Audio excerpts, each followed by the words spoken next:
Proper goal scorer on. About time. Where's Coley? Where's Coley? Coley's here. God, we've got a lot of strikers here, haven't we? Have we got all my assists here for Coley? I must say. Good. This show is about how many assists Roy Keane got for Andy Cole. This show is just about Roy Keane. It's purely about Roy Keane's assists. Yeah. We brought you on, Coley, just to... Yeah. Coley, who do you think gave you the most assists during your career?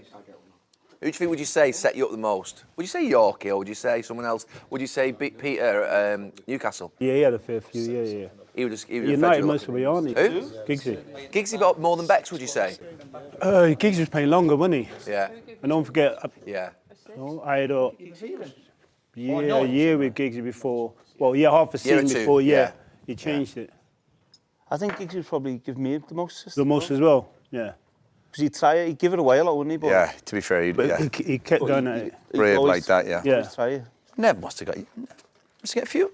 A couple, maybe a couple. You've got one that I can remember. Can I just tell you, by the way, Go on. I gave Andrew Cole his most important goal ever. Which one? Manchester United's most important goal I ever. got it. Spurs. Tottenham. Thank you. Tottenham. Do you know what? Was that your ball? The ball was fine, but Coley had to make Look how far you know what he's I mean? leg- Seriously. He didn't put you in the goal, did he? Seriously. I want to get tapping. Seriously, Exactly. Right? He had a bit to do, but... right? Watch it. Yeah, of course you can watch it. Watch it. Can we get my goal? So basically, left foot, 50 yards away, I've got to drop it in over the centre-back's shoulder. Who was the centre-back, Cole? I don't remember the centre-back one. Scales and Sol was Solomon, yeah. Sol Campbell, it's not exactly No, right. I don't think he was on that side. It was Sol and somebody else. Is that, Scales, Richard? John Scales? John so Scales, that- maybe. John Scales. John Scales. No, I think Sol was on that side. If John Scales... no, He wouldn't Sol he? would play left if John Scales was right, definitely. Yeah, I think it was so. Cole just drifted over the shoulder, spotted the run, little left foot. You came off the bench on I that want one? to see the goal. Fair, you give me a few assists as well. As a Thank one. you. Thank you. In training when he I'd was probably give him defending. more assists than you. Yeah, because I had left and Wayne was on the scene. I saw Giggsy do it, and they showed Cantona was on the other day. Cantona's like icon, legends thing was on the other day. Remember that goal, what he scored at the back post with Giggsy, where Giggsy first time right across the whole of the box and Cantona just tapped it in, man. They showed a lot of stuff where Giggsy was assisting everybody, bro. Coley roomed with Giggsy. Coley, how long you roomed with Giggsy for? It's the first few years before the manager changed everything, wasn't it? 5 years, 4 or 5 years, 3, 4 years? Yeah, about that. Jesus. That's a handy double act, the two of you in a room, isn't it? Jesus. Giggsy was quiet. He was quiet. Imagine them both sat there at What were you night. up to pre-season? I bet you had a few right. Jill, you should move round, by the way. I know. Thank you. Yes. And Coley should come up. Coley, are you having a tea or coffee? Yeah, Are you definitely. No, I just had one, Can thank we do you. that? Sorry about that, but we have to... Coley used to come up to... We ended up in the lab, we ended up getting our own beds. I'm not sure that works. What, so you know, a hotel before a home match.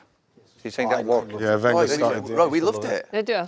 Who's we? Who you always say we? Who's we? We liked it. Who's Well- we? I didn't. I liked it. Friday night? Yeah. I'm not In the saying that. hotel? I suppose Yeah. you've got your No. Switch on. Switch on. No. Everyone getting sleep. No one's got kid problems like crying. I always think, like, That's what part else of it, is going though, to Carl. I Part of life, didn't isn't mind it? that. I didn't mind that. It was like Consistency. everything, taking your mind away from everything before you get... Wayne taking the controls. Getting there, you get there on a Friday, you're X-Factor. already into game mode. Oh, game Watch mode. rugby league. Gary's Big so game as well. funny, like the kids crying. I know. remember the next day. It was sport, man. They were very... It's the best for me. It's not being there like that. I hated that. Especially home games, all of a sudden they started doing that foolishness. Right. Did you feel that at Arsenal that there was a sort of little bit of lack of love for you in those days, that you weren't... 100%. George didn't like me from day one. How were you as a sub? I wasn't a sub kind of guy. I never spoke to Yorkie on the pitch. It just happened. Basically, me and Yorkie played in silence. For whatever reason, he snubbed me. He didn't shake my hand on my debut. Right. And I That was you done. never asked What to leave. happened then? I just had a fallout with the manager. Oh, Worse than me. he used to spend about 2 hours on his regime in the training room after it, honestly. You should have followed it. I've seen football from a different level, so now when I'm in it, it doesn't really faze me in that way. I just feel like he's giving me all the tools. Where's the pride come from, Coley? That's where I've been brought up, to have pride in yourself. I mean, so... Yeah, but you can What change. else do I know? You can change now. Don't Even now, you know what I mean? You have that look on you. Is he going to hug me or kill me? Welcome to Stick to Football, brought to you by SkyBet. And this week, I'm joined by a former teammate and a Manchester United legend, a Newcastle legend, someone who scored hundreds of goals in the Premier League, one of the Premier League's greatest ever goal machines, Andy Cole. Cole, how did you enjoy last week? The Very good, Gary. documentary thing? Yeah, I enjoyed it. Skip, what happened? I was doing a charity function. I was. Everyone wanted you there. Coley knows me better than that. Everybody wanted you there. Were you the only one missing? No, there was loads missing. Beckham flew in and everything. I was like, where's It would do, Roy? yeah, it's his show, isn't it? Did you He was enjoy it? making the money for Yeah, it was good. In the interview you done as well, you wore a tie because Bex did. No, to be fair, I didn't know what the dress code was. I just said, what's the dress code for tonight? And everyone was wearing ties. Can we speak to Don't Andy like Cole? executive Yes, producer, Coley. Can we sorry. speak to our guest, please? Yes, Coley. So was the night good? Was the premiere good? It was Yeah, good. It was good. It's a good show, yeah? Yeah, look, when's it? Next Friday, is it? Yeah, I think so, yeah. Yeah, it'd be good. You won't like it, probably. Something will annoy you. I'll probably... Just relax. $12.99 at the cinema. That much. Can we film Roy watching it for the first time? Please, as the next overlap. Bring the gaffer. Coley, Watch it together. How did you get that Go, seat? go, go. Last question from me. What Go, did you go, get that go. seat? How many goals? 24, I think it was. 24, 25. I'm actually ask you all a question, actually, on Coley. What was the most goals that he scored in a single season, excluding penalties? The most? Yeah. Yeah, you didn't take penalties, 41. did you? No, you didn't get 41, did you? I'd say No. 32. I'm going to say... What, Premier League? All in? I think this is Premier League. I'm going to say 33. Well, no, if it's all... 38. You get 33. League game, 33. it makes a difference, doesn't it? Of course. At Newcastle. I think it's league. If it's I think- league, what is I'd it? say 28. No, I'm going. I've got 34 here. I was going to Exactly. say Exactly. 34. 34. And that season, you got 47 goals and assists in that How season. many assists? Within 13 assists. Not bad. Why did you Bad, not Coley, take yeah. penalties if you were like the best Why did you take striker? penalties, Yeah, Coley? it's- I 12 don't know why we're starting there, but we How are. far that is? No, Well, you know how far 12 yards is. You know. Nah, I didn't believe that if I took penalties, I would justify myself if I'm going to play and be a goal scorer. Okay. That was my mindset, you know. If I can't do it in open play, I'm not good enough. But you would Do have... you regret it now? Do you regret not taking penalties? No, I don't. But everyone keeps saying to me, "Oh, you're an idiot. You should have took penalties." But you would have fancied a Coley, wouldn't you? You would have I fancied would have yourself. done it if someone said, "No, yeah, go on, You Coley, must have crack took on one with in a it." shootout. No, did you take any shootouts? We didn't do shootouts, did we? No. Didn't get The that. odd one. Didn't get there. When? That's the cup final. Who took the penalties then? I wasn't there. No, then. I was there then. Yeah, I wasn't there. Oh, then. the FA Cup final against Arsenal. You gone then? You Yeah. must have been gone, right? I was there then. Penalties. Then Brucey, Dennis, Bruce. Eric, See, I couldn't, Yoki took a few. Yeah. I couldn't stand on the pitch while a centre half taking a penalty or a fullback. No, hey, but My head would be gone. Saying that Brucey Brucey is- was No, good but at Brucey, it, yeah. Brucey and Brucey did Dennis. 20 odd goals once. Yeah. Yeah, Brucey was a good finisher, man. I know, but still. No, you're saying.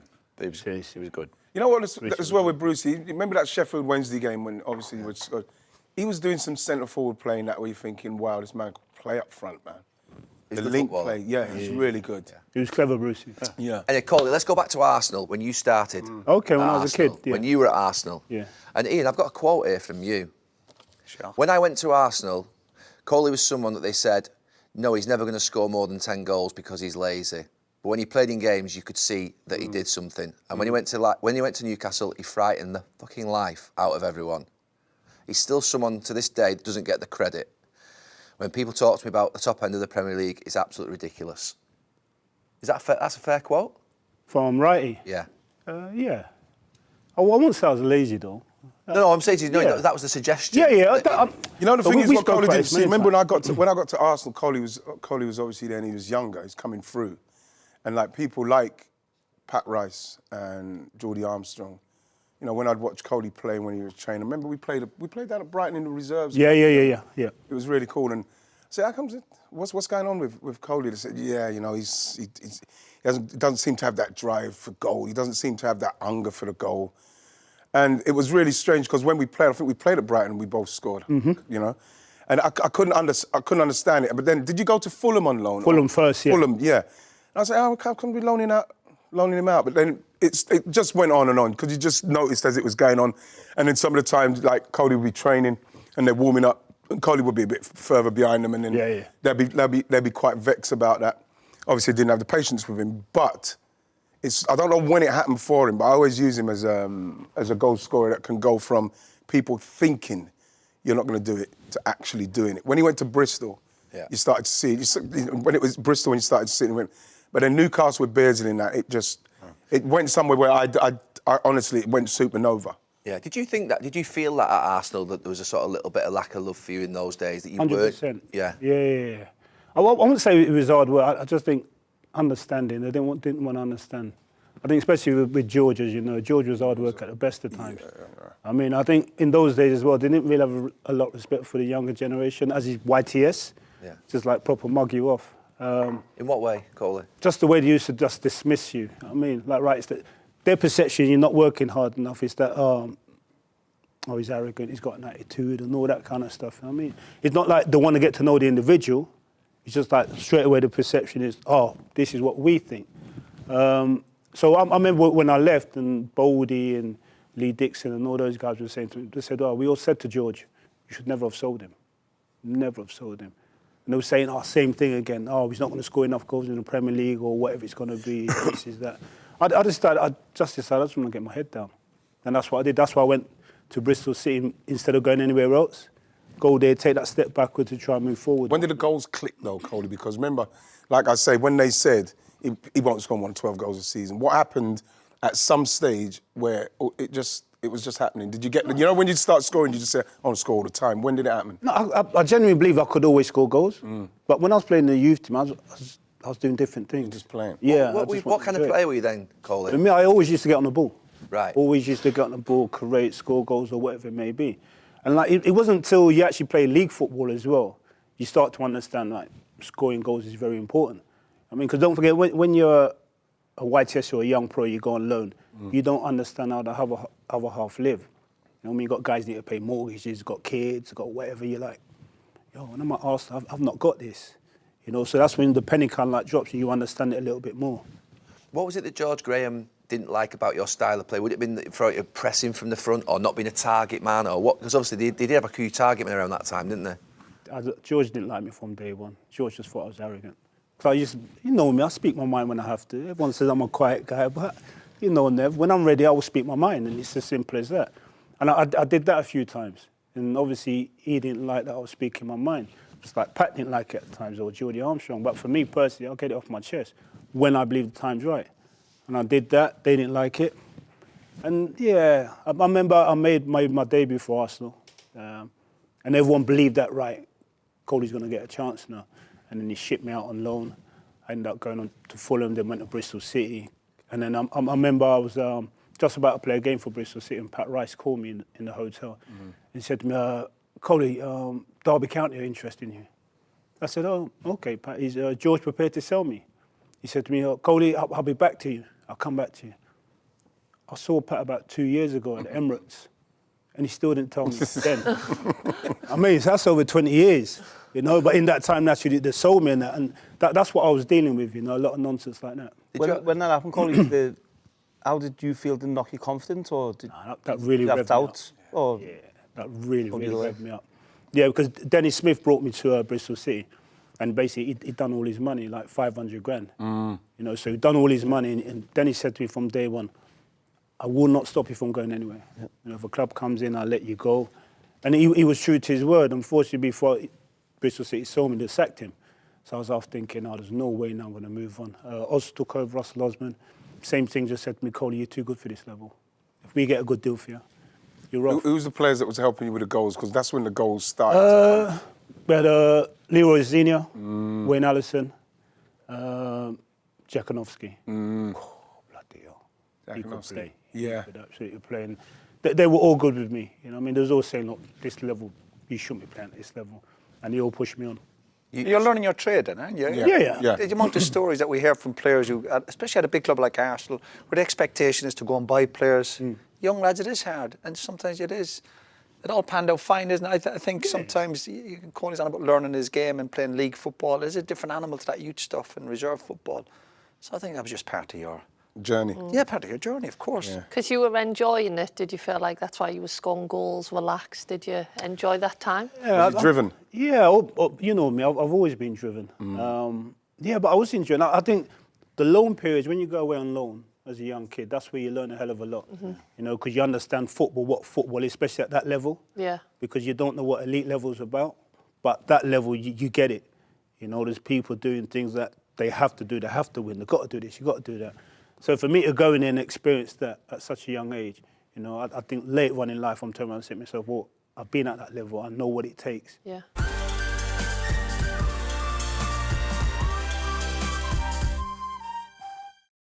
Newcastle was a great move here, wasn't it? The Newcastle. Yeah. How did that happen? Because it came about quite Perfectly, quickly, wasn't it? Man, that's totally come out of the blue. I remember when they spoke to Bristol City, and I remember speaking to Kevin, he said to me, I saw you play one night and you bandaged knee up and all that stuff. He said, yeah, from there I said, yeah, I need to sign you because you want to play when you're injured. You know, but for me, I just want to play football. You know, it's like I said, it totally come out of the blue. And I remember Kevin saying to me, can you come up like the following morning? I was like, no, I can't make it. I'm doing my laundry. Like, he was on the phone like, well, can you make it in the morning? And I said, yeah, I could make it in the morning. And I remember speaking to Lee Clark. Lee Clark's my big mate and that. And he was saying, oh, Coley, just come. I remember saying to him, But you hesitant about going Cole. Yeah, Is that what you were saying? You weren't seriously. sure about it, right? Seriously, And what had they paid? What were they offering? Not you money. Yeah, What was the deal they were giving the Bristol? deal, 1.75. Right. I think Arse had 30% sell on. Right. Okay. Yeah. And I remember saying to Clarkie, Clarkie's near Scotland, by the way. It's a long way off. Yeah. Massive club, Newcastle. I said, it's a huge club, but I was saying, club. do you know how far that is? And he just said to me, come on, Cole, I'll look after you. And Kevin, yeah, to a certain extent, yeah. But when Clarkie said, come on, you'll score goals, I'll look after you, this, that, yeah, go on, go for it. And I just went for it from then. I mean, I was in a team that we were playing real good football. They was promoted. I think 12 games to go. And they kept saying, we need you, Coley, to get us over the line. I'm not saying that. That's nonsense. I mean, 12 games to go. You guys are in a strong position. I mean, you don't need me to get over the line. Made my debut, come on sub against Swindon. And then the week after, he put me in the team. And I got 12 in 12. Did you get 12? Yeah, 12 in 12. Wow, so where from it started. going in the team, were you just in then and then Yeah, 12 yeah. and 12? Wow. Yeah, I was surprised to be even in the team because they were playing so well. Yeah. But Who was even up front at the time? Ned Kelly. Yeah. But he was just desperate to get me in the team because he was desperate just to try and, get promoted. Winning the league naturally, but I just want to get promoted. Yes, and Beardsley. Yeah. See, again, you see when you get a player like Beardsley, like even with me at Arsenal, you get someone like Limpar, they want you to score. They would rather get as much joy with the assist. Honestly, they would pass it to you if they're a yard out. That's the kind of player you want to play with. I grew up watching them too. Yeah. Obviously, they went to Everton. Yeah. Who was the left-footed midfielder at Newcastle at the time? Left midfielder. He was Scott Sellers. Yeah. Sellers, bro. He was decent, wasn't he? Really lovely footballer. He's got a few assists for your call. Yes. When you said earlier on, Coley, that George didn't understand you, I must admit, when you first came to United, I sat next to but one to you. Obviously, you sat here, and I sat here. I found it at the start thinking, because you do have that look, even now, you know what I mean, you have that look on you. And you know what I mean? Gary's got a it bit now. scared. Is he going to hug me or kill me? He hasn't. You don't let people in easy, I would say. Yeah. You don't suffer fools, do you? No. What's the point in doing that? No, that's... come on, Nev, you know me now. You know what? I don't like people who take liberties. I'm just me. And I've always tried to be me. I mean, so obviously, like you said, it took you a little bit of time to get used to me and that, but once you knew me, you know what I'm about. Yeah. I mean, you know I play football to win. Like I said, I don't like people taking the mick, but we all get on and have a laugh and joke. As you said, I'm a quiet guy, but when it comes to it, push comes to shove, I'm at the front of the queue. That was that time at Newcastle. That's obviously when I was growing up thinking, like, I really want to be a football player and going up watching you, I was in awe. Obviously, there was yourself. There was, at the time, Michael Owen had just come through. Fowler, all these players. And I remember watching you just think, that's what I want to be. It was so good watching it. And then, like, mid to late 90s, it was unbelievable. Yeah, brilliant. Yeah, What? stuff. Go on, you go. No, I was going to say, did you go, so 1.75 million to Newcastle, and then did you leave Newcastle 7 million, was it? Yeah, 6 million. Wow. And Keith Gillespie, yeah. Wow. So it was a successful... How long were you at Newcastle for? 2 years. Oh, 2 years. 2 years. And I think everyone seems to think I was around a lot longer, Yeah. but 2 years. Usually when a striker comes to United, obviously that was a big fee at the time, but I remember my mindset when you came in was, I never doubted you. I never thought, usually just chat in the dressing room or, how will players settle in? But I was just like, well, no, they'd be fine. You know, there was never, maybe because obviously my mindset, what you'd done at Newcastle, there'd always be question marks, particularly strikers at United. It can be hard going, but I remember thinking, I never once, I don't think ever doubted you were going to score loads of goals. Yeah. You had a bit of a swagger about you, Cole, which you need, as we know, at a big club. So it was never an issue. Where did your game go from? I know where it went when it came to obviously United, but where did your game go to from? What was the biggest change in your game from, say, Arsenal to Bristol to Newcastle in that period? Where was sort of Newcastle. Biggest? Yeah, because Kevin just wanted me to stay in the box and score goals. That was his. That was it. Literally, he's just said to me, Cole, I don't want you to get involved in any link-up play, just 18-yard box. But you hated that, did you? Did you argue with him? I remember there's a hat-trick against Liverpool, which was totally... TV game, what was that? Personified that. Just in there, movement, bam, bam. Yeah, that was a time when no one really wanted to play Newcastle because you couldn't stop them. It's amazing certain games you remember in the goals, you were sliding in for one of them, Yeah. There's a goal against Chelsea from outside the box with just coming into the box left foot, yeah. Outside the box? Well, really? it was just on the just on the inside, Cody, but it went in this top corner, right? And you're thinking that he's going to go there, and it flew in. You're thinking, man, he's gone somewhere. It's like, see Mateta score that goal for Palace. It's like when you think to yourself, this guy knows. I where remember he is. that. Yeah, he's ready now. But Coley, that instruction that Newcastle stay in the box, score goals, that wasn't enough at United, was it? No, far from it. When I came and Kiddo pulled me one day and just talking in the corridor, I remember Kiddo saying, if you think scoring 40 goals at this football club is good enough, you've got no chance. I looked at Kiddo and just say, what are you talking about, by the way? I'm here to score goals. I got it. Understanding What was that in the training though, Cody? Was the training... In general, being at Manchester United, you're not just in the team to score goals. I mean, you've got to work hard. You've got to get involved in everything. You know, and at Newcastle had the luxury whereby I didn't have to do it. So that's when I'm starting to say, well, things have got to change here. It's going to take a little bit of time. But I think ultimately I learned of great players. And if you learn of great players, you know, things become a little bit easier. That was the hardest thing for me to do. That was because I played a lot number 10, and then when I went as a number 9, I remember Fergie saying to me, just stay in the box, stay away. And I really struggled with it, to have that patience to just stay up front. I was like itching to come back and get on the ball. I was like, I need to play, but then obviously I'd done it, and that was my best goal scoring year. But I actually didn't enjoy the game. Yeah, just give context to that, because when you first came, you were playing in a pair, but you're talking about like the sort of 2011 season, was it? 9, 10. 9 to 11, when Cristiano left, and he just said to him, stay up front, stay within the actual width of the box. I hated it. I didn't enjoy the game. I'd score 2 goals, and I'd come off the pitch, and I was like... Happy. It's hard, isn't it? Discipline to don't do feel like you've been involved in it. So is it all about the goals then for strikers, or do you go off the overall performance? Do you know what I mean? Like how much you got on the ball, creating? Go off. I'd go off how you play, and even if you didn't score, if I played well, I'd be happy. Yeah. It's funny because as a striker, me as well, one of the things that I always wanted to make sure I worked on was the link-up play and the first touch. And even if I scored in the game, if there's times I can look back where the touch is bad or the link-ups, you do feel that. Because you want it to be perfect. The goals are not just the thing that makes you say, yes, man, I don't need to worry.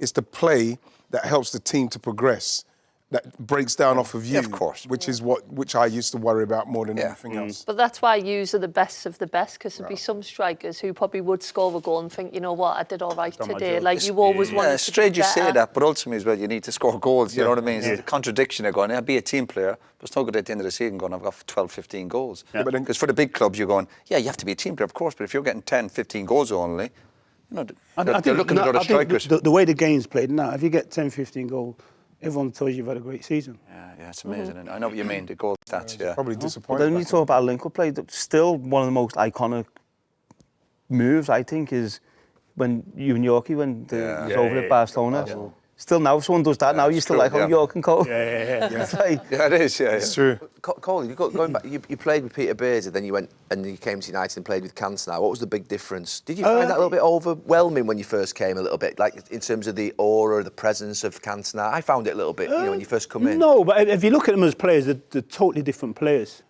You know, Pete was an individual who get on the ball, but he'd look to try and take people on as well. You know, Eric Wood? No, Peter. Peter Wood. With his little shimmy and get on the ball, look to slip people in. You know, Eric played a totally different way to Peter. In what way?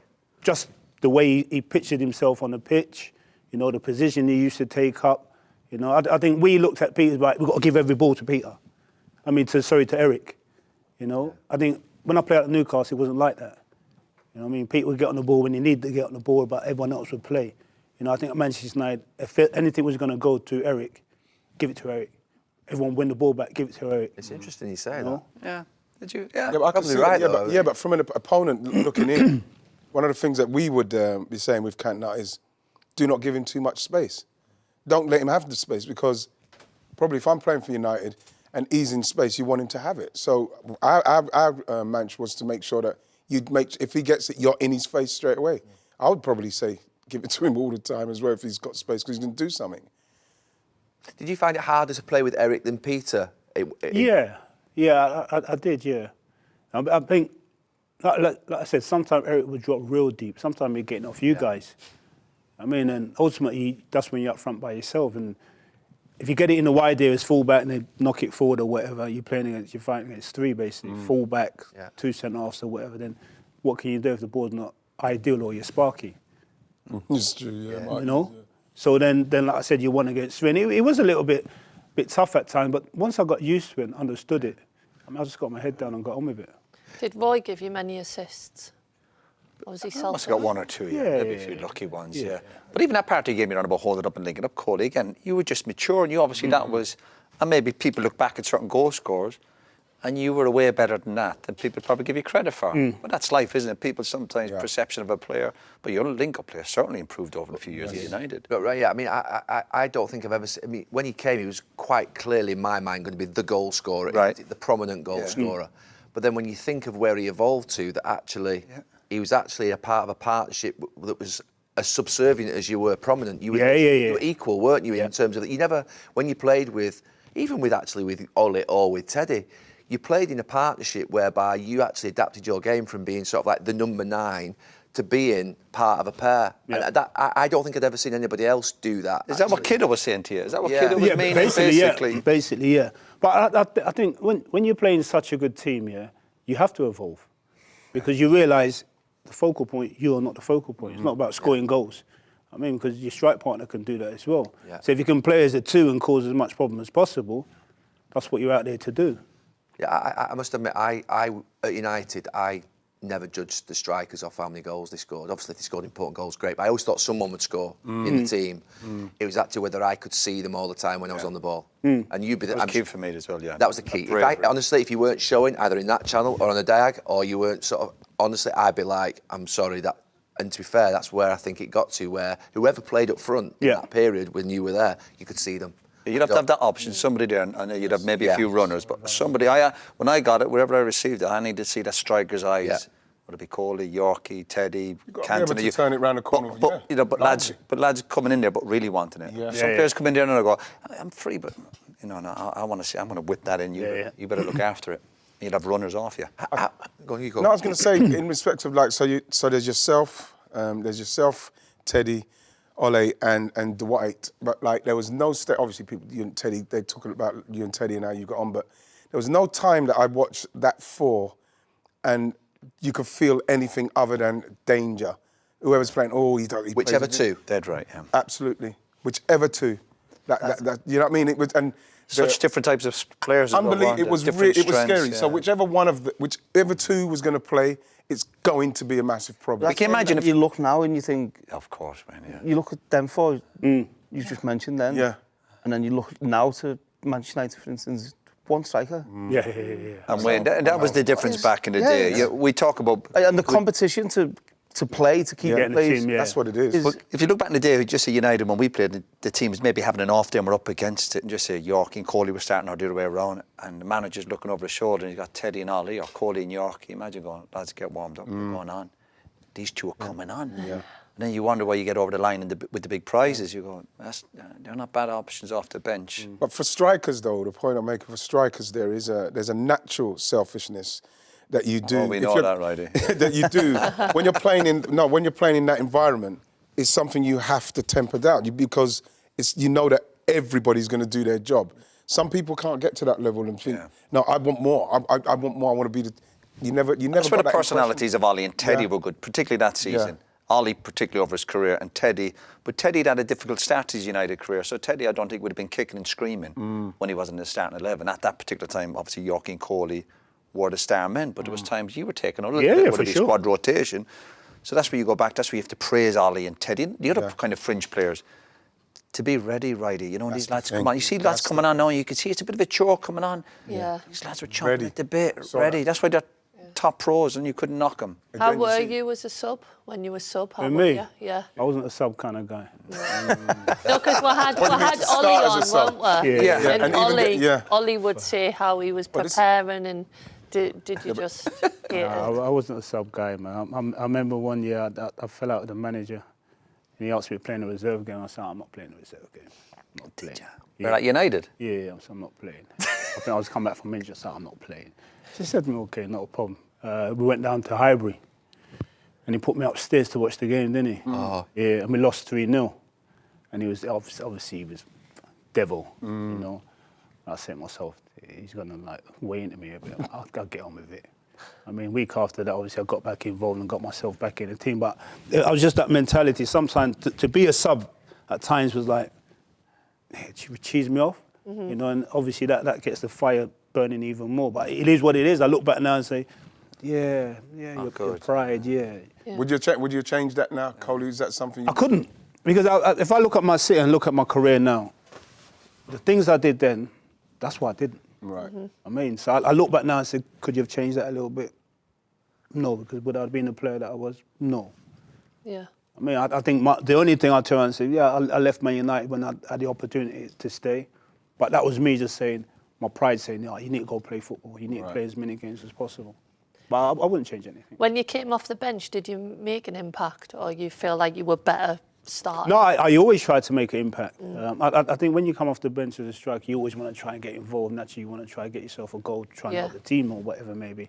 But I like to believe when I did come on, I did try and make an impact. Yeah. You know, I'm not sitting there, coming on in a mood or anything like that. I'm coming on saying, right, my team needs me. I want to try and make an impact on my team. It's so hard coming on as a forward, though. I used to hate being on the bench, and when you're coming on and you've got like 10, 15 minutes. Yeah. And then just to get your breathing going, and because you're making runs, intense runs, just to get your breathing going. It's harder coming on as a defender. And then before you know it, the game's done. You're like, you just warmed up. At least you've got a chance to be a hero, though, because the defenders will be knackered. You're coming on. I don't know fresh. I've never been a sub. I thought you were going to say a hero.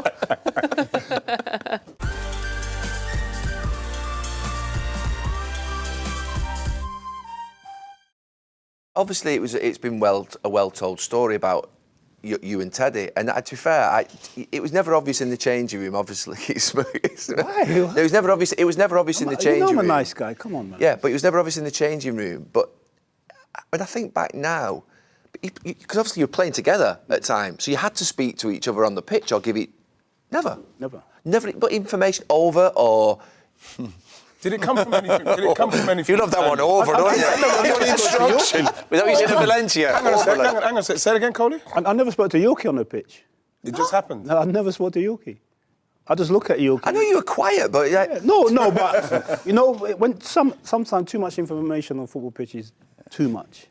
So it'd alert the defender, you think? So me and Yorkie played in silence. Glance, looking at each other. Yeah, we just look at each other. I didn't. so how do you know to over and stuff? Positions. Instinct. I always knew where it was. I had it with Tevez, where obviously, for different reasons, we didn't speak. So He couldn't understand you. More about. But by eye contact. Yeah. Coley, was there a particular moment where you and Teddy, you just bam, the friendship couldn't happen? Did something happen? Did you have a vexedness, an argument or something? Obviously, it started like when I made my England debut, and he just, for whatever reason, he snubbed me. He didn't shake my hand on my debut. Right. And I was, that was you done? Yeah, I was mortified. I was disappointed. Yeah. I was disappointed. Yeah, of course. You're not expecting that. As far as I'm concerned, you're a senior pro. I remember I've always watched England play. When someone's making a debut, whoever comes up makes a massive beeline for that individual to say, hey. Oh, so you were coming on as a sub, Coley? Yeah. Okay. And I thought, all right, cheesed off naturally and just got my head down. When he joined Man United, I was like, all right, get on with it. I remember the first day pre-season, the boys were like, couldn't stop laughing at me. Why? because they knew. That you... Yeah. He didn't hide being pissed off very well. Everyone knows that. And then I come in, pre-season, playing a game. You know, when someone's like trying to coach you into positions, I'm like, yo, I've been at Man United a minute now. You know? I actually know what I'm doing. Yeah. And then that happened. I let him know, look, don't try and coach me into positions because I've been at Man United. I've actually got a dab on playing for his football club. And then we play, we do that. And then I remember the final show for me was at Bolton. We ended up drawing 1-1 at Old Trafford. And they scored a late goal and he said to me, that's your fault, that. Wow. And I remember saying to myself... He was right. Yeah. No, was it? No, I don't know. I think the story goes around, man. I think the story. If I can blame someone else for a goal, I will, you know what I mean? It was Gary. I said to myself, OK, let's just get to the full time now. And like usually I'm one of the last off the pitch. Right. That day I was one of the first off the pitch. You know, so I've run down the tunnel and I wait for him to come in. And then we've had a little bit of a set to. I mean, I've just about caught my arm back and then... Wow. Peacemaker? Peacemaker come in for about... So you're just ready to... Yeah. Okay. Peacemaker come in for about 30 seconds and then turn it on its head. What did you say? Was I trying to break it up? You tried to break it up and then you got involved yourself. Hey, story of my life. Story of my life, Corley, yeah. What happened? What do you mean you got involved? How did you get involved? Was you... Yeah, trying to stop it, and then did I have a few words with Teddy or something? Yeah. Right. Yeah. Right. But, do you know what's really important about all this stuff? And I go back to Corley with hang-ups with Teddy and whatever, and again, we always say there's two sides to every story. But the key is for all this stuff, this arguing, it never interfered. No. I don't think so. No. People might go, well, that's not good for the team. That's the main thing. But it never interfered with our targets as a team. Yeah. Never. And that's trying to win the following weekend or the next game. I think people have to remember that. That's all part of... That is... It's kind of... You know what? It's elite level professionalism. Yeah, definitely. But Righty, did that ever happen to you in your career? Because I couldn't walk into a change room thinking there's one of them that I'm not speaking to. I just couldn't live like that, me. I have to go and speak to But there's loads of stuff with Corley and Teddy. There's other lads smiking. Do you know what I mean? I had that though. Yeah. I had not getting on probably with someone, but when we played together on the pitch, we played really well together. That's the key. It's the key. Not mentioned. Name names. But when we crossed over the white line, I would have literally done anything, and she would have as well. I think you don't have to be best mates, do you? No, I don't think you would ever not speak to someone. I think because he was inside every part of the changing room. I'd speak to everyone, but I remember Vidic. He was a nightmare. He'd have an argument with someone. So I remember he didn't speak to Giggsy for 6 months. Didn't speak to Patrice for months. Didn't speak to... He'd have an argument with someone and he just wouldn't speak to them. And then I had an argument with him one time and he was going down that same route and she pulled him and said, grow up, what's up with you? We're teammates. Yes. So, but I think then obviously because Giggsy didn't bother with him to speak back then. And it went on for months. And he was the captain at the time. See, so childish, that is. Yeah, but did it affect anything? Did it affect anything the way you played? Did you see any... No, not really. I wouldn't say so. And that's the key, isn't it? Yeah, that's the key. I had it with, obviously, you had it as well. I had it with the manager where we had a falling out, but come to match day, I'd run through a brick wall for him. Wouldn't let that bother our players, for myself, for the team. Yeah. Did you pull him and say, grow? Was there ever so with the manager, Coley, how was your relationship with him from the beginning? When was he the first person to call you when you left Newcastle? I never spoke to him until I was basically on the way down to Manchester that evening. You guys had just played in the FA Cup against Sheffield United. Right. Obviously, I went into Newcastle that morning. Didn't know anything till that evening. Spoke to him when you guys were on the way back from Sheffield. Just said, I'll speak to you the following morning, and that was that. So I'd never spoke to him during that period because, like I said, I didn't know the deal was going to happen or anything like that. Were you buzzing, Coley? Yeah. Oh, yeah. Yes, like, you're up in Newcastle, things are going great and all this, and you're on fire. Why did Kevin sell you, or why did you leave? Because I mean, I was actually across that deal, believe it or not, a little bit. Unusually, so Keith Gillespie was one of my best friends. Shock, you've got your fingers in it. No, Keith. No, I remember Keith coming and seeing me. Keith has the same birthday as me. Used to take him home all the time and stuff. So I knew Keith really well. Yeah. Keith came and see me and says, "Look, I've been offered to go to Newcastle as part of a deal." I went, "You don't need to go. He was playing at United a few times." Yeah, he was. Yeah, but the deal won't happen, and I've been told it's. He was $1 million out of the $7 million. Yes, that's right. That was how it was structured, and. He said, no, he said, I've got to go up. And he said, Kevin Keegan won't do the deal unless he gets Keith Gillespie. Wow. That was the, but it was a good deal for Keane as well. Yeah, absolutely at the time. My point is though, why would Newcastle sell you? Were you asking to leave or? No, I never asked. What happened then? I just had a fallout with the manager. Oh. Yeah. So Can you tell us about that? Seriously, Cole, I've not known about what with Keegan. Yeah. Worse than me. Jesus Christ. Bro, I didn't know that. Yeah, we had a fallout What happened, Coley? the year before. Played Southampton at the Old Dell. And in those days, it was coach. Yeah. So imagine a coach from Newcastle to Southampton. Jeez. That's a fair trek. Yeah, played the Sunday. And then from Southampton, it was up to London because it was the League Cup midweek. So we played the game, lost 2-1, drove up to London, and I think we had a warm down the morning after, or the day off for warm down. And I remember coming out, and I remember Kevin saying, morning, Cole, that's the morning, boss, you okay? He said, yeah. He said, you fancy it this morning? I said to him, I'll be honest, I'm a little bit tired. I mean, I'm just being honest, He said, so do you fancy it? I said, yeah, it's not a problem, yeah. He said to me, if you don't fancy it, yeah, you can F off. Wow. So was he poking you think? Yeah, so I said, not a problem to me. I mean, turned round, got showered, packed my bag and left. Wow. No, he didn't mean fuck off. He didn't mean get in your car and go, Cole. You know what I mean? He meant that. So I just said to myself, not a problem to me because I'm not having people talk to me like that. That was my mentality. Where did that come from, though? Why did it come for you like that? It's mostly because we lost on the Sunday. Yeah, and Or did he think you didn't fancy it in the game or something? No, not that. Kevin was a very emotional manager. Yeah. Yes, Very, very we saw that.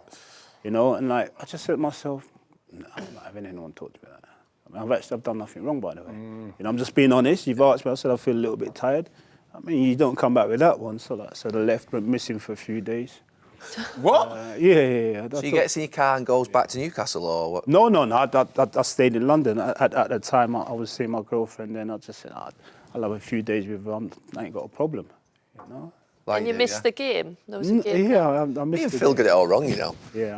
Wow. Should have just gone to London for a I few didn't days. realise, Cole, I didn't- Listen, don't be saying this is all good either. Listen. So basically, you've gone for 3 days in London. You've gone missing, basically. Was he in contact with you? Was Kevin in contact with you? No. So no one. To be fair, I didn't want to talk to him.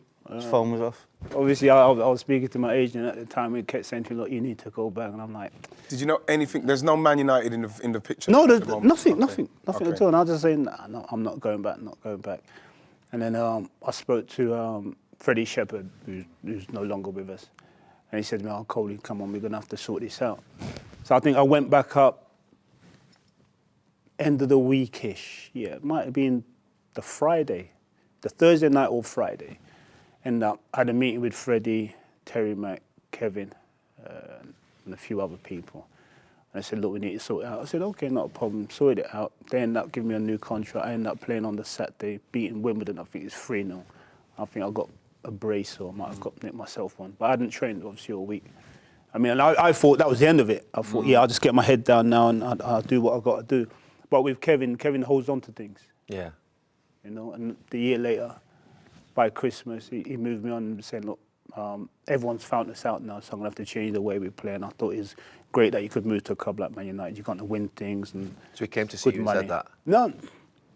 Kevin only spoke to me on the way down to Manchester. So who told you that evening? That That's what he was saying. Okay. That evening. Don't forget, I went in that morning before I left. He didn't say a word to me. So who gave you the first call from Newcastle to say, look, we've accepted a bid for you, or we've agreed a deal? Didn't. The only time I spoke to Kevin, like I said, was that night.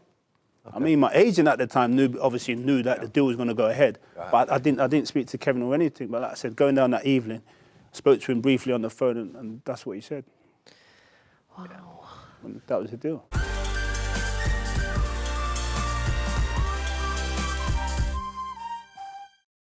How do you feel about England? Do you feel you should have played more? Yeah, definitely. But England was politics, man. England was crazy politics. I remember sitting in the room at Maiden Castle, Newcastle's training ground, and remember David Davis? Yeah. Yes. Sat in the room. Kevin's got the phone. He said, "Right, Coley, listen to this." And then David Davis was saying why Terry wasn't going to put me in the squad and whatever. Which squad was this? Not 96, was it? No, this was just a basic, Just a normal squad. normal international game. obviously he doesn't train every day because I was struggling with shin splints then as well. Doesn't train every day. Yeah, I remember that. But I was still scoring goals in that and was saying like, these are the reasons why we're not going to pick him. So like, well, you're not going to pick him, but he's playing every game. He's scoring goals. That's when I went on that crazy run. He's scoring goals. He plays every Saturday. He might not train every day, but he's still scoring goals. Yeah, we know, but these are the reasons why. I was like, okay. I think from then I knew my England career was never going to be a starter. I had Glenn come out and said what he said. I thought, here we go, we're back to square one again. So I've had to put Glenn on blast. That was a killer, that one, it really. Yeah, It was a hammer blow, really, to say that. It was rude. Yeah. You know, it was disrespectful because I'm playing for Manchester United. Man United are playing Champions League football. And the teams we're playing in Champions League football are better than what England are playing qualifiers. Yeah. But yeah, I'm scoring in Champions League games. So I was like, What was his exact quote, Cole? It was like, He needs more than He needs how many chances? 5 chances a game to score 1 goal. And I've always said now, if I took them all, I would have went. didn't need penalties. Huh? I would have went crazy on that. But, well, Is it that bad, lads? Is it? Yeah, I know it's not a good thing to say, but would you get I think it's bad, that. Oh, but if he comes and says it to you as personally, Of course. Listen, I'm not saying this is a thumbs up Say for what he public said, but people. everyone, the strikers... You know the thing with that as well, though, delicate. Roy? The thing with that as well. No, I can see why he's upset, obviously, but when people start going, I'm really bad, like some managers Yeah, go, but Roy, the thing with it most is- strikers need a few chances. No striker scores at every chance. He's not his player. I get it. And the second thing is, to be fair, you don't say that publicly about anybody. I get it. I'm not That's saying... not depending on right the thing to say. It actually wasn't character true. of the It's like player. Glenn, but managers If say your stuff character weren't that sometimes. strong, That's That's one of those Yeah, things. That's a people killer. fold. Yeah. If his character's not that strong and you can't just blast through that because of where he was and who he is, that's a killer. That's the kind of thing you hear from somebody. not good, I know. Who's at a level where it's irresponsible. It's an irresponsible thing to say. I'd probably go as far as to say. How did the England journey end? Was it your decision? Did you play 15 times? Yeah. In the end, I just said myself, you know, he's getting farcical. I played against Azerbaijan, I think. Got a ticket, was spending for the next game. And I remember Sven saying to me, oh, OK, I can't put you for the next squad because you're suspended. You've been after that. So I said, OK, not a problem. I'm still waiting for Sven to give me a call. So I just said to myself, what's the point of me hanging around, you know? Yeah. There's a younger generation coming through. So I said, you know, I'll tap out now. Did you retire then, Cole? Yeah. Did you? That's when I tapped out, yeah. Okay. For me, there's no point. There's no point, like, trying to stay around to try and nick an England cap or whatever. So. How old were you then? 30. Does it come a point for a player, do you think, where you feel like you have to prove yourself all the time? And that can creep into... Especially at the international level, because generally you're doing well at your club level. Yes. Yeah. And then international managers, listen, Glenn would say that, managers going, you're in the next squad and then you're not. I think there is that. It does come to a point in your career where you go, I have to kind of Towards keep the proving end, yourself all over again. Is there a like, bit of that? Yeah. When I was still going with England, Gareth had just come in as manager, and obviously Harry had come through, and he was the main striker then. And I was there, and I was still captain, and I was like, I don't really feel like I should be here. So I pulled Gareth and said, listen, Mourinho coming to Manchester United, I weren't playing every week. I just said, I don't think it's right that you're picking me in the squad. I said, obviously I want to play, but I'm not playing for my club. I don't think it's right me being here. And what age were you then when?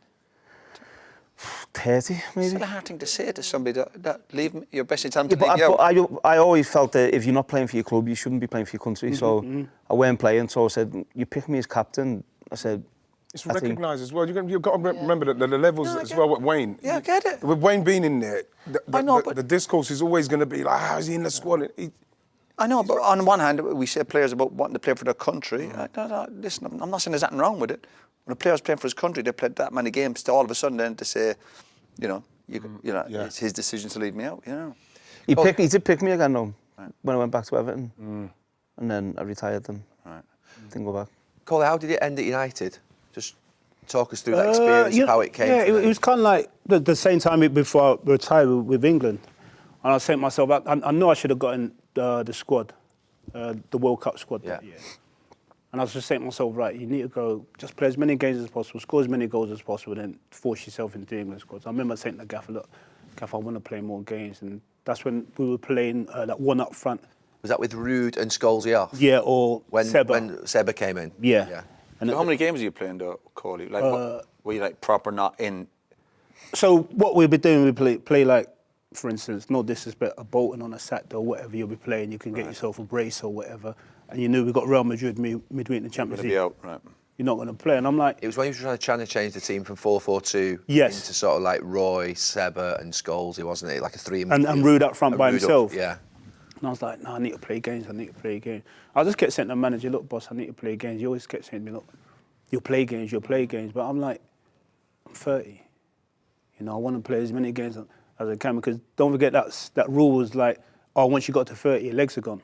You remember that one? Yeah. And people are signing new contracts at 32 for another 3-4 years now. Yeah. You know, so I was in that position. I kept saying to the manager, I want to play games. I just need to move on to go and play games. He kept saying to me, no. You can stay as long as you want. And then one day he just said to me, Coley, okay, I know your pride is everything for you. And I've always said to you, your pride will kill you. Yeah, which I know it will, you know. But what's the man without his pride? And I just said to myself, he just said, right, I'll let you go. I don't want to let you go, but I'll let you go. And that was it. It's interesting because my recollection of my United career in terms of thinking about how we played, so it was up to that point where Ruud came, and then after Ruud left, and nothing to do with Ruud, but that change that we tried to make to suit Europe in that period of 3 or 4 years, I found to be the most difficult. Yep. I think we didn't win a league. We only won 1 league in 4 seasons. The style of play, the patterns of the partnership up front, hit strikers was gone completely. And then it actually came back with you, with Louis. Yeah. If you remember. So in 2006, this was 2002, that would have been. Yeah, that's right. That was World Cup. 4 years, I remember the patterns just being like completely obscure to me. You're overpassing, too much sort of like not getting it into forwards' feet, no sort of sharpness, no counter-attack that we always had. And then it came back when you started playing with Louis and we had the partnerships again, and then Tevez came in and we then went back to 2 up front. I wonder if you'd hung around for a couple of years, whether actually we'd have gone back to that, you know what I mean, with Ruud. You could have played with Ruud. Because what was I could play with Ruud. Look, I love Ruud, and I'll be very honest. I think Ruud was an unbelievable goal scorer. Yeah. You know? But Ruud was very selfish to play with. Oh, he was hard work to play with, you know what I mean? Ruud was an individual. You'll make a run, and by the time you look around, Ruud's in exactly the same space. So you try to say to yourself, oh, he loved that one, Ruud. Did he play it out wide, purposely, wide a bit wider so we can get in the box. Get back in the box. It's clever, though. He knows the one. It's clever. He knows the best. Clever. Just push a bit wide, just square up for me. Yeah, and he was like that. And people said, oh, you should have held about Coley. But I was like, oh, man, oh, God. Pride's terrible. Where's the pride come from, Coley? That's where I've been brought up. I mean, I think my parents have both come from the Caribbean. They came from the Caribbean with nothing. Yeah, and that's all they've ever tried to instill in their kids, to have pride in yourself. I mean, so Yeah, but you can what change. do I know? You can change now. Don't You're stuck in your ways forever. Look at me. Yeah, it is. I'll have a chat with you later. 1v1. Yeah. Here's a man to get you right on that front. I'm telling you. Exactly. But when I come in, I always thought there was a pressure of, because obviously the last big thing he's done was win the treble in '99, and the club hadn't won the league for a few years. So coming in, I always thought there was a pressure of, how do we emulate what, as a striker, what you and Yorkie done? That was always what I looked at, and with Ruud, that was difficult to have that. As you're saying there, it was difficult to have that partnership. Yeah. With Ruud, but that was always a pressure I felt, and then obviously a bit after that, we go on to the pre-season tours, and yourself or Yorkie might be there, and we're wanting to like naturally we want to leave our legacy, and we want people to say, oh, these are better than what Yorkie was. So I always found that was it can't be easy when big pressure. Corey said, we talk about position. I know we've had discussions about the toughest position at United. Goalkeepers, listen, huge, you need big personalities, a spine in your team, blah, blah, blah. But that goal scorer, that striker, you look at all the great players, yourselves included, Cantona's, Mark Hughes, the great goal scorers, Ruud scored big goals. You need them lads. You need them lads top end of the pitch. If you haven't got that real top world-class strikers, particularly at Man United, it's hard going.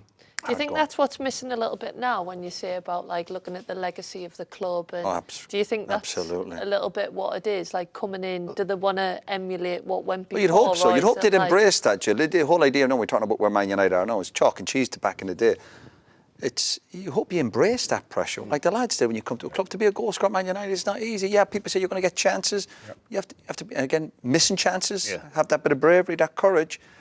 But that That's the difference now with players. But again, I hope you'd enjoy that pressure. Like you look at Man United, going to a club you can enjoy it. You're going to that club. Enjoy it. Yeah. Wes has touched on it as well. I think for me personally, you know, obviously when your time comes to an end, and obviously people like Wes are coming in the team, and to go away on tour and to have that conversation, that interaction with them, you know, for them to actually want to come out and do it. It's like when I first moved to Man United, obviously Sir Bobby and people like that, Keane, you can have that convo. You want to take it all in. That's changed now.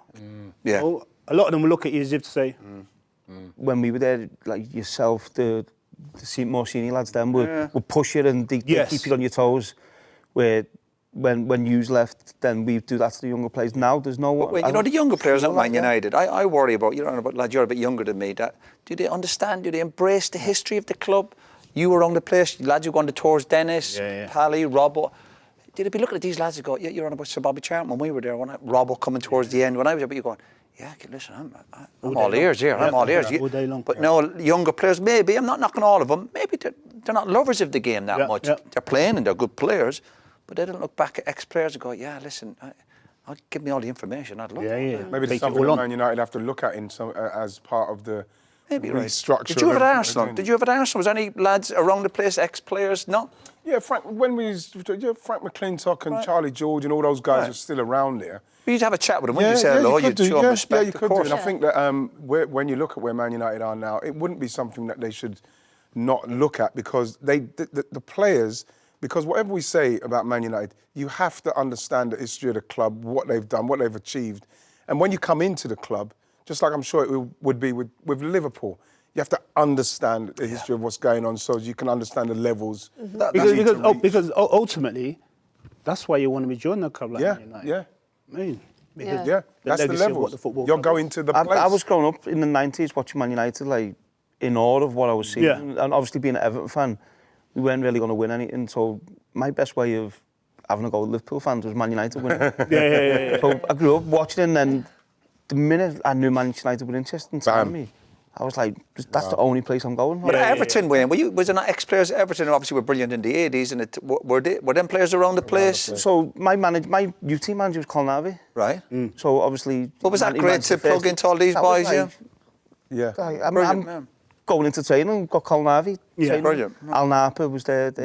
So we had a lot of the players. Peter Reid was always around. Kevin Sheedy was a coach for a while, wasn't he? Sheedy was there, so you have all them ex-players there, and it's so important, and so the history. Important. I think like when we played for England, like if you had the number 10 shirt, it's like, I've got Kelly Smith's shirt, like I need to do it proud. And when we won, it's like it's for everybody that's gone before. Like it should be a journey. There shouldn't be any gaps in it. So I think it's so important. You get invited back to England. Do you go into the women's camp? Do you all the time. All the time. Everybody's still. And you love it. You love going in and helping any of the young players. Yeah, I think it's just like one big family, really, and it should be. I think it should be. With Mikel, the training ground is open to any of the ex-pros. You can just go. You could just literally... Is that right? Go in. Just turn up. You could just turn up, and you know what I mean? Obviously, they know you're there. Bam. You go in there, you can have lunch, you can watch from the side, eat.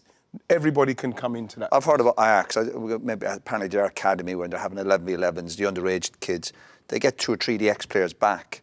Just for example, they get a striker back, a midfielder, and a centre-half, whatever.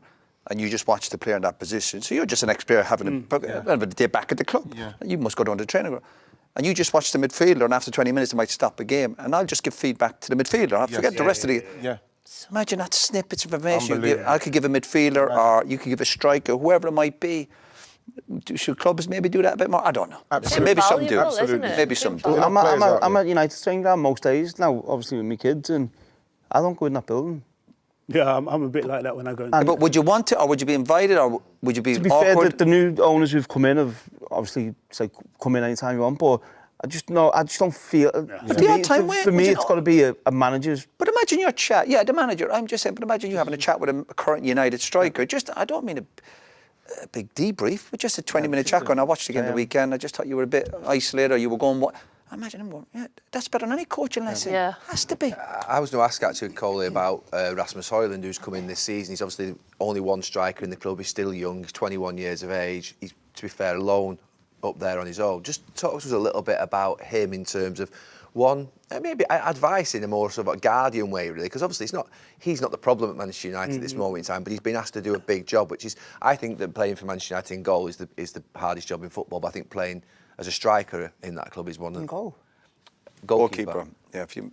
You're not having that, Wayne? No. Anyway, don't let's not argue. We'll Striker. argue on that another week. So talk about Rasmus Højlund in terms of how he's done and what you think, maybe a little bit of advice how he can improve, because you improve your game so much from joining United to obviously the point where you left. I think, especially watching him again on Saturday, because the game's changed so much, he has an obsession in wanting to fight the centre half. Don't need to. Yeah. Not in the modern day game. You know, back in the days when you got Sparky, yeah, that's totally different. You know, but now he has this big obsession, like, I've got to fight him, I've got to know where he is, I've got to have a little tussle with him, and then we can go from there. He's fighting and tussling so much, he doesn't get hold of the ball. Yeah. You know, just play freely. Get hold of the ball. So what comes to the side of a defender? Yeah, or? Because in the way the game's played now, yeah, you can do that all day long because you nick a foul. You know, so when you're hustling, fighting, whatever, what centre forward do you see play like that now in the Premier League? Is he getting good service, do you think? That's Is he exactly- getting I the was gonna service say- I is was key, gonna say, surely. What the service he gets. 'Cause So the service is poor. But you know what makes it even harder as well? You've already touched on it. When you play one up front, if the service is not bang on, as a centre forward, what do you do? So yeah, he's chasing a lot of lost causes because the service is not very good. You know, but then for me personally, you got to get yourself in a good position to whereby, right, I can actually get hold of the ball. I'm one up front. Naturally, I can't make the run down the channel every time because it's only me, and I just kill myself after 20 minutes. So as a fullback, you got to start demanding the ball where you want it, not where he wants to put it, because he's under pressure. Because a fullback should never be under pressure, to whereby he can't deliver you a good ball. I think it's one up front as well, but Man United very rarely cross the ball now. Yes. Yeah. So the wide players for the number 9, if you're up front on your own, the chances you get is making them little time runs to get across someone. You know now it's not coming in the box. And Especially the wide players. Because there's not players in the box. City cross the ball more than They don't anyone. know what Yes. they're going to do. And the same thing as well, is when you look at, you know, when you're playing a game, and say you haven't scored for a couple of games as well, and then you're playing in a team like the United side, what I watch now, even when he shows he doesn't get, you know, when you try to get a couple of touches just to build yourself into the game, nothing. Like you mentioned there, they don't cross the ball into the box. You see him making moves. Someone like Garnacho, who is somebody, he's not even looking. He's looking to shoot all the time. You're not seeing a lot of people trying to bounce off of him and stuff. And you think to yourself, you see him do stuff. You see him try to, and you think, okay, if they recognise that might have been a good move for him. But I think his confidence is getting worse in respects of not getting it, not getting the chances. So then when it does come, he's anxious. You saw him the other day, he got a brilliant chance. He fell over, he slipped. Unfortunately, he slipped. And you know what, I feel really sorry for him because he does not get enough supply. And that's why, you know, when he does, just enjoy it. Yeah. You know, because no one can lump it on him and say, oh, blah, blah, blah. Enjoy it. You get all the ball, you know, enjoy the ball. Do you know when you speak about the crossing of the ball, when you played, like, did you know kind of where the cross was going to come? Because it's a taught thing, isn't it? Do you know what I mean? It's not just whacking the ball in the box. Someone like Beckham. I don't And Giggsy. Hey, Beck's and Giggsy. 100%. These people are not looking to twist and turn, you know what I mean? Exactly. And I knew with Bex, I'd drop my shoulder, make a run. I know straight away. It's coming, bro. Giggsy, I know I could open myself up and then look to fade it straight into it. So I already knew, you know, byline, crosses from deeper with Bex and that. And that's what made mine and Yorkie's or Ted and Nolly's job a lot easier because you're no guaranteed when the ball's coming in. You know what's good about that as well, though, Roy? Oh, yeah. Skip you know what's good about that as well is that being able to be a striker, like we were talking about Højlund, being able to be a striker knowing that, you know what I mean, it might not be going well for me, but if I make the right move in the box, that ball's coming in. And these 2-3 times in the half, he doesn't have that. Rafael Varane's just announced that he's leaving Manchester United today. That's a strange time, it feels like, for him to announce it. Yeah, but it was under his contract, wasn't it? Yeah, but it's just a strange time with a couple of weeks to go in the season. Are they trying to give him a bit of respect by announcing it now, maybe? Yeah. But is he going to be fit for the cup final as well, though? Yeah. I don't know. I'm sure he will be.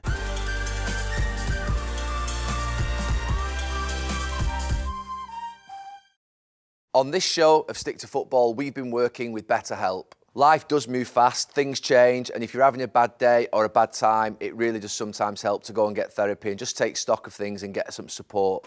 That happened to me back in 2000 after the enormous high of winning a treble. Within 6 months, I was playing terribly. I'd given away 2 goals. in a World Club Championship and had a relationship breakup of about 7 years. And those 6 or 8 sessions that I had with that therapist, psychologist back at that time, those coping mechanisms I still use to this day. Visit betterhelp.com/STF today to get 10% off your first month. That's BetterHelp, HELP.com/STF.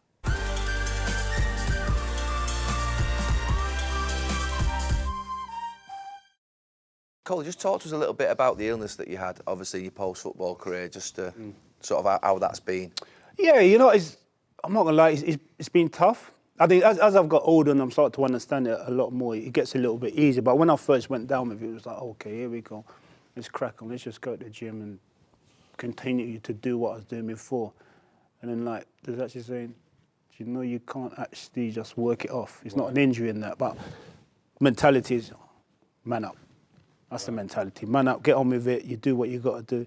So when I did finally get my head around me, it hit me really hard to know that my life's not going to be the same anymore. There's things that I want to do that I can't do. Just for people that don't know, Cole, tell us about what it is and actually sort of how So it's I disrupted your life. had a kidney transplant. And when you obviously have kidney illness, it's fatigue. It's a fatigue illness. So you're constantly tired.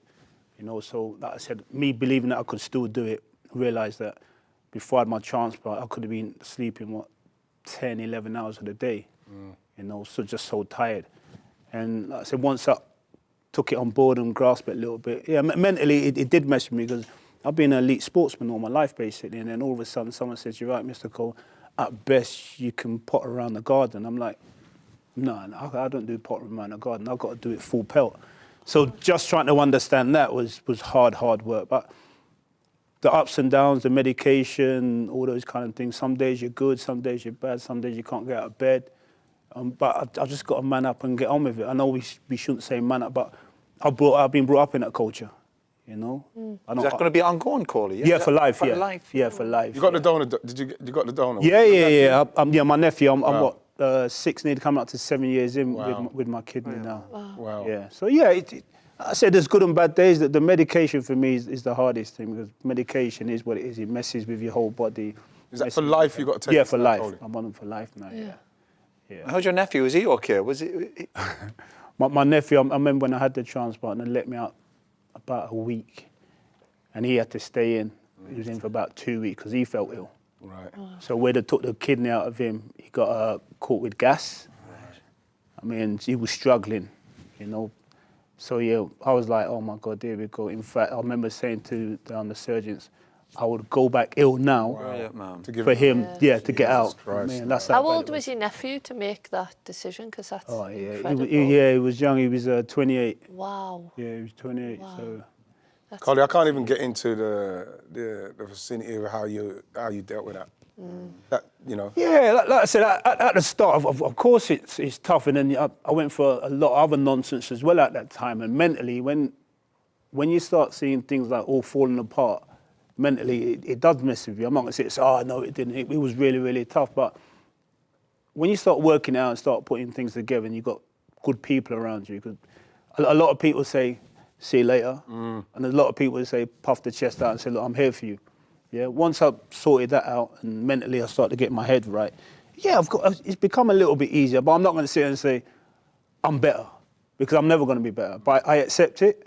I accept that there's going to be days when I call it a kidney day, when my kidney says, my body says to me, it's not that day today, son. bro. You know what I mean? Tough, man. That's tough. And there's days when I say, I feel good today. Well, you look great. Thank you. Good stuff. Always looked great. Thank you. To be honest with you, he used to spend about 2 hours on his regime after the in the training room after honestly. You should have followed it. And finally, you've got your boy here today. Come in. Where's Devante? Come on, in you come. Another goal scorer. Another goal Yes. scorer. Here he is. Devante Cole. All right. Not a striker. How's it going, bro? Big man? Good. Look at this size of this man. This is what you want. Coley, bro. I know. You brought out a proper 6'4" man. I know. Is he tough on you from a coaching point of view, or does he just let you get on with it?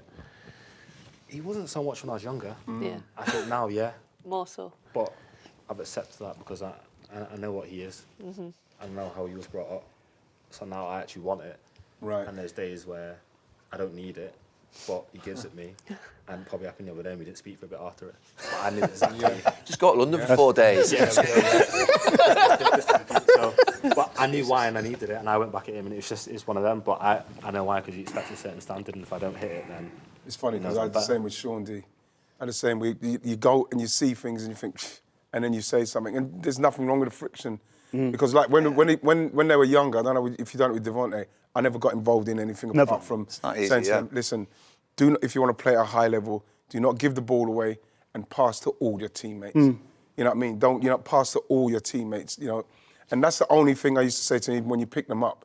And then as they got older now, you wanted to start, and then you start to see aptitude. You start to say, right, you're going to need to be tighter on this. You're going to need to be better on that. And then without forcing it into them, because that puts them off and they don't want to hear from your dad. Yeah, for sure. What was it like then? What would you have seen and what did you say to him? What would that be specifically about? What game you played in? What would you said?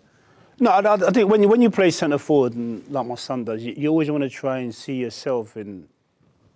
I want to see myself in him. And what he'd do. Yeah, and the way I play the game, like there's some things that I'm doing. I'm turning around and saying to myself, you shouldn't be doing it, but I'm going to do it anyway. And when I don't see it from him, I'm like, no, I can't let him get away with it. Because I didn't mind, putting my foot in every now and then and all that kind of stuff. And when I see like centre halves kicking him, I'm like, no, that's not happening there. Because that feisty part of me comes out of me, and I'm like saying, well, you got to do this, you got to do that. Yeah, Dad, well, X, Y, Z. I'm like, I don't see it that way. Yeah. I mean, I see it a totally different way, He's a different character, man. Yeah, I know that. And I look at him, and that's what I try to say. The game's changed as well. Yeah. I mean, the game now is so different. You're looking at him thinking dinosaur. What's he going on about a little bit? Are you? do you follow? Just think it's completely different. Yeah. Do you follow with managers? No. Have you followed with you? Yeah. Yeah. So that's from him. But it's funny because like your calm demeanour, that's your personality. And it's obviously come through when he's younger. He's in a cool, calm environment. That's why probably when we were younger, we're in this kind of aggressive so you want that, like you see, like for instance, I used to see people kicking Sean and Bradley all the time. I think, come on, man. Yeah. You know what I mean? But then they just say, no, I'm cool with that. I don't need to worry about that. I'm like, you know what I mean? Until it actually makes you go somewhere and you think, right, okay. Yeah. Other than that, it's just Yeah. It's all my boy now, I can't walk past him without him punching me. It's just... What, in the I face? can assure you. Just got the aggression in him. It's probably mirroring my character, what I was, and What's the best thing about having him as your dad, and what's the most difficult thing about having him as your dad? best thing, I think it's growing up. I think he probably doesn't know that I've watched all his tapes, the videos, like cassette tapes, so I've watched it all. So like I love football probably in a different way, whereas I watched all of that growing up. So now when I see it, I mean, even that I watch your podcast, I watch all the 5 ones. So I love it in that way, and that's because I was raised in it. So I think the best thing for me is I've seen football from a different level. So now when I'm in it, it doesn't really faze me in that way. I just feel like he's giving me all the tools. And then probably the worst thing is people, because of who he is, they expect so much because of it. But I feel like we're 2 different people. So I don't put that pressure on me, but everyone else puts it on. So they see it through like their vision is a bit tinted. So I thought if they saw me for me, I'd be seen completely different. So I think that's probably the worst thing, but people don't really understand that, and they just see my dad, they expect the same. You're doing well, aren't you? You're doing well yourself. Yeah, never forget how difficult it is to become a professional football player and play striker. at the level that you're at, a striker. There's only how many strikers are there in league football or in professional football? You think 3 or 4 in every club? There's 100 clubs. There's only 300 strikers in the country. And there's millions of kids. Everyone wants to be a striker. I want to be a striker. Definitely. Yeah, but then you look at the way strikers are going now. We're just talking about like get all the money. They get all the money, don't they? United have got one. You know, Arsenal, we've got a different player playing as a striker. You know, you're seeing teams who haven't really got got a couple of strikers. It's an unbelievable position. If you can get it right, it's, you know. Are your sons strikers as well? My eldest. It's mad how your kids have ended up being. Yeah, my eldest is. Right. My youngest is more of a ball player, but me second one, but. Yeah. Did you ever follow with Nev? Did you ever follow with Nev? No, I didn't fall out with Nev. I didn't fall out. I didn't fall out. I had disagreements. Jesus, relax. It's a question. Yeah, just me and But that's Teddy the thing had as a well, Carly, when people like Roy's saying that, did you fall? Did you? Seriously, everyone makes out here that I fell out with everybody. Yeah, but yet they turn around and say, yeah, I never fell out with you. Not yet. We've never fallen out. This time, Yeah, Cole, we've had crosswords and we laugh and joke it off, but I don't actually fall out with people. I mean, because everyone says, oh, Cole is really quiet, and then Nev just says, well, you don't know if Cole is thinking, I'm going to kill you. Or... I love you, I'll kill you. Got a serious wrestling face. That's all it is. Is that right? I actually get on That's a with it. beautiful place to finish. Stick to football. Oh, thanks so much. That's brilliant. No problem. Colin, Thank you. Thank you. Thank you so Thank you. much. Thanks Cheers. a lot. So Thank much. you. Cheers. Who's the better finisher? Are you more natural? I'm serious. I'm so happy, honestly. I'm not even... Do you know what I mean? Who's the better finisher? All of you. Who's the most natural finisher? What is a natural finisher? Yeah, that's what I'm saying. I'm People not sure. saying that. Because I tell Don't you analyse what, the question. I remember, I think your goal, maybe your first goal against Newcastle at Old Trafford, the one where it came across. Yeah. The right foot. It was the right foot that went Like back that. in there. Yeah. That is like... Yeah, but you if forget. you're gonna say I scored natural, I scored in that game as well, but no one remembers that goal. Phil picked me up. Phil Neville. Well, I think he was picking me up. Remember, boom. Everyone remembers your goal. I used to hate you growing up. Everton was my team, right? You know what I mean? Stupid little celebrations as well. He was a narky, horrible man. He was a, That's got my best goals against Everton, bro. I used to He gets the called crowd darling. abusing you. He's a darling of the nation. He's a horrible narky bastard when he plays. You know what I mean?